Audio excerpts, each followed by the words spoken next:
Friday night brought the rest of the country into the fictitious world of Crockett and Tubbs. Two undercover vice cops with an appetite for hot cars, fast boats, beautiful women, even a pet alligator named Elvis. But little did the viewers at home know about the backstory, the real crime on the steamy streets of Miami. Just a few years earlier, drugs, guns, blood, and death were the norm in the Magic City. There were so many murders, we became the murder capital of the Americas, that we couldn't even cover them all. CBS 4's Al Sunshine was a street reporter back in the late 70s, early 80s, when truth was stranger than fiction. The medical examiner's office ran out of space in the body room, and they had to rent a truck from Burger King to pile up all the corpses. I mean, it was just absolutely out of control. CBS 4 photojournalist Ralph Murciano recalls one of his first murder scenes. When we got there, like at 4 o'clock in the morning, all the police were around, and they had four individuals in the front lawn, hogtied, and they were all shot twice in the head. And it made an impact on me because I've never seen anything like that before.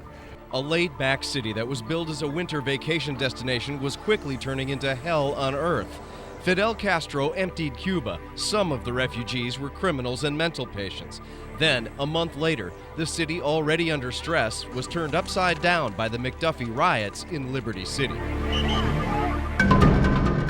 Then came the cocaine. The Medellin cartel was one of the most powerful, bloodthirsty criminal organizations in history. They literally launched an invasion of the U.S. with waves of drug dealers and drug shipments, and the main battleground in that war on drugs was right here in South Florida. Former U.S. Attorney Kendall Coffey recalls these times as brutal. Drug dealers, drug users crave money. So it means everything from shootings to home invasion robberies to armed robberies to bank robberies because of the desperation to get the next hit of cocaine. And the money flowed. Cash was flooding the streets of South Florida. It affected every part of economic life, and in fact, the Federal Reserve Bank in Miami had the biggest cash deposits and cash coming in and coming out of any bank in the country. Paul Miller was with the FBI's Miami office. That was the era of the cocaine cowboys, where there were shootouts in Miami. The most infamous shootout came on a Wednesday afternoon at the Dadeland Mall. Two men armed with automatic weapons walked into Crown Liquors and sprayed the store with a hail of bullets, killing two and shocking a city. Local homicide detectives say Miami's in the middle of a narcotics war.